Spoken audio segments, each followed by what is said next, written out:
मेरा नाम विवेक। Gaming industry में इतना स्कोप, इतनी तेजी आज से पहले कभी नहीं देखा गया था। जहां 2019 में गेमिंग मार्केट का वैल्यू 120 बिलियन डॉलर था, उसके एक साल बाद 2020 में 139 बिलियन डॉलर हो गया। उसके एक साल बाद और 2021 में 198 बिलियन डॉलर पहुंच गया। और एस्टिमेट तो ये भी है कि 2027 तक गेमिंग मार्केट का वैल्यू पूरी दुनिया में 339 बिलियन डॉलर पहुंच जाएगा। CAGR की रिपोर्ट की माने तो 2022 से 2027 तक गेमिंग मार्केट का ग्रोथ 8.94% की दर से बढ़ने वाला है। मतलब गेमिंग इंडस्ट्री का ग्रोथ बाकी किसी भी इंडस्ट्री से सबसे ज्यादा तेजी से बढ़ेगा। सुपर डेटा के अनुसार 2017 में गेमिंग वीडियो की जितनी ऑडियंस थी उतना Netflix, Hulu, HBO max, ESPN को मिला दे तो भी इतनी ऑडियंस नहीं होती जितनी ऑडियंस ने गेमिंग वीडियो को ज्यादा देखा है। और स्ट्रीमिंग सेक्टर की बात करें तो यूट्यूब और ट्विच जैसे स्ट्रीमिंग प्लेटफॉर्म पर 2020 जैसे पैंडेमिक ईयर में gaming biggest earning media sector रहा था with revenue of 180 billion dollar. इतना सारा पैसा जनरेट मूवीज और स्पोर्ट्स को मिला दे तो उन्होंने भी नहीं किया है। तो अगर आप पूरी दुनिया में या फिर इंडिया में ही अगर आप गेमिंग का क्रेज देखोगे तो आपको इन्वायरमेंट में दिखाई देगा कि गेमिंग का क्रेज कितना है और ये इंडस्ट्री कितनी बड़ी हो रही है। गेमिंग इंडस्ट्री ने शुरुआत में ही आसमान छूना शुरू कर दिया था, जहां 2017 में इंडिया में गेमिंग का रेवेन्यू रेट 30 बिलियन रुपीज था। उसके बाद 2021 में 100 बिलियन रुपीज पहुंच गया। मतलब 4 सालों में गेमिंग का रेवेन्यू रेट इंडिया में 3 गुना ज्यादा बढ़ा। और आगे आने वाले समय में और भी चौंका देने वाले आंकड़े सामने आएंगे। और ये भी सच है कि पैंडेमिक के पहले पेरेंट्स में, इवन लोगों में ऐसा माइंडसेट था कि गेमिंग को एज ए करियर ऑप्शन नहीं लिया जा सकता, gaming as a bad habit है। लेकिन पैंडेमिक के बाद से कई लोगों का माइंडसेट बदला है इसको लेकर कि गेमिंग को as a career option choose किया जा सकता है। जहां आपने देखा होगा कि छोटे छोटे बच्चों के पेरेंट्स ने उन्हें लाखों का PC दे देते हैं। और कोविड-19 के पहले इंडिया के पास 25 गेम डेवलपर कंपनीज थी, लेकिन आज वहां पर 250 नंबर पहुंच चुका है इस कंपनियों का। तो अब आपके दिमाग में आएगा कि इतना ड्रास्टिक चेंज आया कैसे? तो इतना चेंज आने का रीजन है ई स्पोर्ट्स का आना। ई स्पोर्ट्स ऐसी कंपनी है जो कि प्लेयर को नेम, फेम और पैसा देता है। तो अगर हम ई स्पोर्ट को शॉर्ट में समझने की कोशिश करें तो ई स्पोर्ट क्या करता है कि फेमस गेमों को सिलेक्ट कर उसका टूर्नामेंट कराता है और उस टूर्नामेंट को लाइव स्ट्रीम करके यूट्यूब और ट्विच जैसे स्ट्रीमिंग प्लेटफॉर्म पर दिखाया जाता है, एकदम क्रिकेट और फुटबॉल की तरह। जैसे कि फुटबॉल और क्रिकेट को फीफा और ICC जैसे बड़ी बॉडीज ऑर्गेनाइज कराती हैं और उसका टूर्नामेंट कराती हैं। उसके बाद उसे ब्रॉडकास्टर के जरिए टीवी पर लाइव दिखाया जाता है। जस्ट लाइक उसी तरह से ई स्पोर्ट भी काम करता है, जहां ई स्पोर्ट से इंडिया में लाइव स्ट्रीमर मंथली हजारों डॉलर कमा रहे हैं। और इस स्पोर्ट से स्ट्रीमर के व्यूवर्स और सब्सक्राइबर्स भी और बढ़ रहे हैं और स्ट्रीमर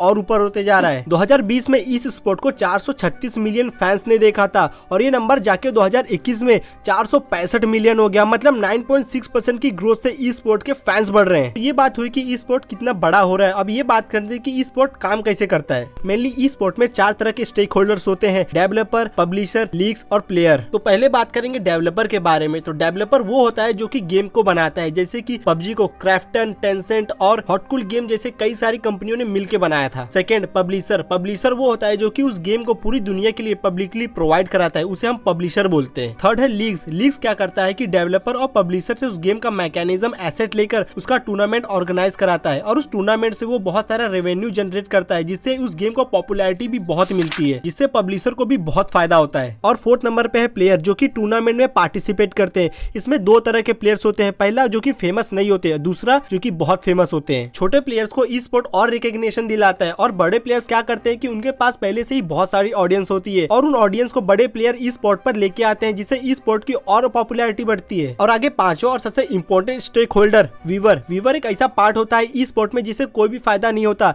लेकिन उसे शॉर्ट टर्म के लिए कुछ इंटरटेनमेंट मिल जाता है, लेकिन उससे बाकी 4 स्टेक होल्डर्स को बहुत प्रॉफिट होता है। जैसे जहाँ पर ज्यादा व्यूवर्स होंगे वहाँ पर एड, स्पॉन्सर, ब्रॉडकास्टर, विजिबिलिटी भी बहुत ज्यादा होगी। तो ये था मैकेनिज्म ई स्पोर्ट टूर्नामेंट का। और अब ये स्ट्रीमर्स इतना पैसा कैसे कमाते हैं, इतना पैसा अर्न कैसे करते हैं? तो इसका सीधा जवाब है इनकी ऑडियंस, पॉपुलैरिटी और इनकी इंगेजिंग स्किल के जरिए। अगर स्ट्रीमर बहुत पॉपुलर होता है तो कई सारे ब्रांड के साथ अटैच होता है। वो कोई भी ब्रांड हो सकता है, कोई भी नॉर्मल सी एक्सेसरीज या फिर कोई ड्रिंक जिसे वो आपके स्क्रीन के सामने बार बार यूज करता है, जिससे आपका अटेंशन उस ब्रांड के ऊपर जाता है, जिससे उस ब्रांड का बहुत प्रमोशन होता है। और ये ब्रांड्स ऐसे स्ट्रीमरों को अपना प्रोडक्ट प्रमोट कराने के लिए हजारों डॉलर तक देते हैं। एग्जाम्पल के तौर पर आप निंजा को ले लो। निंजा की पॉपुलैरिटी की वजह से उसके साथ रेडबुल ने मिलकर निंजा कैश लॉन्च किया, जो की एक लिमिटेड एडिशन था। यही नहीं, निंजा और भी कई सारे ब्रांड के साथ जुड़ा हुआ था, जिससे उसका नेटवर्क मिलियंस ऑफ डॉलर में चला गया, जो कि उसने कई सारे हॉलीवुड एक्टरों को पीछे छोड़ दिया कमाई के मामले में। लेकिन इतना आसान भी नहीं था निंजा के लिए किसी भी ब्रांड के साथ जुड़ना, क्योंकि ब्रांड के साथ अपना ट्रस्ट बिल्ड करना बहुत ही जरूरी एक्सपेक्ट होता है। और निंजा ने अपना ट्रस्ट बिल्ड कराया रखा इसे ब्रांड के साथ और वो इतना आगे पहुंच गया। तो दोस्तों ये तो बात है टॉप के एक प्लेयर की। आप ये सोचो कि पूरी दुनिया में ऐसे कितने सारे देश होंगे, वहाँ पर ऐसे कितने सारे गेमर्स होंगे, उन्हें कितना पैसा देते होंगे ऐसे ब्रांड्स अपना प्रोडक्ट प्रमोट कराने के लिए। लेकिन दोस्तों, इतनी अच्छी बातें सुनने के बाद गेमिंग इंडस्ट्री में पैर रखने से पहले आपको कुछ कॉमन से एक्सपेक्ट पे ध्यान देना होगा, जिससे आपको थोड़ी सी आसानी होगी गेमिंग इंडस्ट्री को समझने के लिए। तो गेमिंग इंडस्ट्री 5 सेगमेंट में बटी हुई होती है, जिससे कोई भी गेम बनता है और उसका इकोनॉमिक ग्रोथ होता है। तो पहला सेगमेंट है हाइपर कैजुअल। हाइपर कैजुअल में किसी भी गेम का मैकेनिज्म एकदम सिंपल होता है और वो एक सिंपल से नियम पे रन करते हैं। और दूसरा सेगमेंट है कैजुअल। कैजुअल में गेम का मैकेनिज्म तो एकदम सिंपल होता है, लेकिन उसके कुछ ग्राफिक्स अच्छे हो जाते हैं। एग्जांपल के तौर पे आप लूडो जैसे गेम को ले सकते हो। तीसरा सेगमेंट है कोर गेम्स। कोर गेम्स का मैकेनिज्म थोड़ा सा हार्ड होता है, ग्राफिक्स अच्छे होते हैं, एक स्टोरी लाइन होती है और कई सारे मल्टीप्लेयर खेल सकते हैं। एग्जांपल के लिए Call of Duty, Fortnite, PUBG जैसे गेम्स। चौथा सेगमेंट है आरएमजी, रियल मनी गेम्स। इनमें रमी सर्कल, फैंटेसी जैसे गेम्स आते हैं, जिनका मैकेनिज्म तो सिंपल होता है, लेकिन इनमें रियल मनी इन्वॉल्व होती है। और सबसे लास्ट सेगमेंट है स्ट्रीमिंग और ई स्पोर्ट।